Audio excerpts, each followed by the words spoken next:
ఏండి ఈ లిప్స్టిక్ ఎక్కడిది? ఉన్నది నీ చేతిలో, నాకేం తెలుసు? నేను మీ కార్ క్లీన్ చేస్తున్నప్పుడు మీ కార్ లో దొరికింది.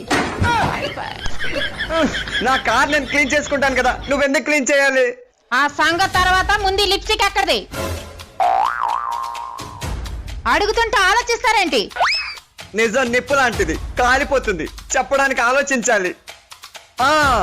మొన్న మన ఇద్దరం ఫంక్షన్కి వెళ్ళావా, అప్పుడు నువ్వు ఎంత అందంగా తయారయ్యావు. అప్పుడు మా ఫ్రెండ్స్ నిన్ను చూసి మీ ఆవిడ అంత అందంగా ఉంది కానీ పెదాలేంటి అంత నల్లగా ఉన్నాయి, మీ ఆవిడకు ఒక మంచి లిప్స్టిక్ కొనొచ్చు కదా అంటే కొన్నాను. మరి ఇది వాడినట్టుంది. కర్మరావు బాబు, నీకు కొనే ముందు నేను రాసుకున్నాను.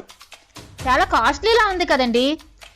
నువ్వు నా పెళ్ళానివి, చేతి కొంటానేటి, కాస్ట్లీదే కొంటాను కదా. థ్యాంక్ యూ అండి.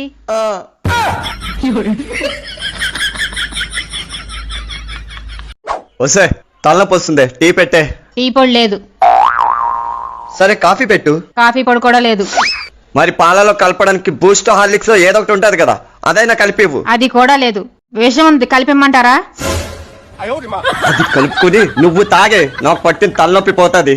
నాది సేమ్ ఫీలింగ్. మీరు బయటికి చెప్తున్నారు, నేను లోపల అనుకుంటున్నాను.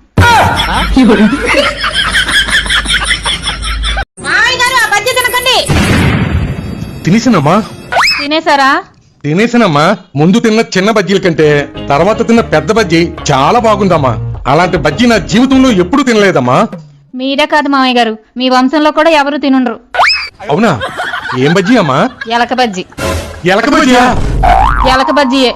మీకు బజ్జీలు వేస్తున్నప్పుడు వంటగదిలోకి ఎలకొచ్చింది మామయ్య గారు. దాన్ని కొట్టి పారేద్దామని పక్కన పెట్టాను. ఇంతలో మీ అబ్బాయి ఫోన్ చేస్తే ఫోన్ మాట్లాడుతూ ఆ ఎలకనే వంకాయ అనుకుని బజ్జీ వేసి మీకు ఇచ్చేసాను.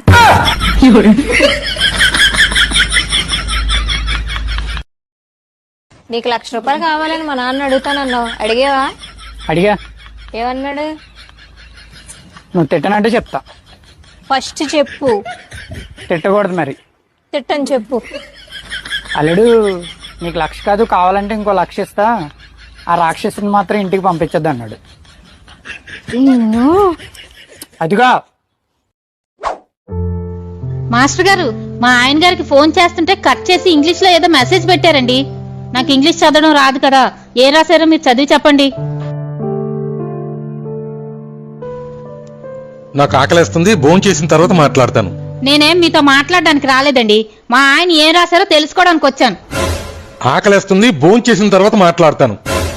ఒక్క నిమిషం ఆలస్యంగా తింటే చచ్చిపోతారేంటి సార్? ఇందులో ఏముందో చదివి చెప్పండి, నేను వెళ్ళిపోతాను, మీరు తినేస్తారు గాని. నాకు ఆకలేస్తుంది, భోజనం చేసి మాట్లాడతాను. నాకు ఇంగ్లీష్ చదవడం రాదనే కదా మీరు నా దగ్గర అంత బిల్డప్ కొడుతున్నారు. ఆకలి మీకే కాదు మాస్టర్ గారు, నాకు కూడా వేస్తుంది. ఇందులో ఏముందో చదివి చెప్తే నేను వెళ్ళిపోతాను. ఓ అమ్మా, ఆకలేస్తుంది నాకు కాదు, మీ ఆయనకి. భోజనం చేసి మాట్లాడతానని మెసేజ్ పెట్టాడు.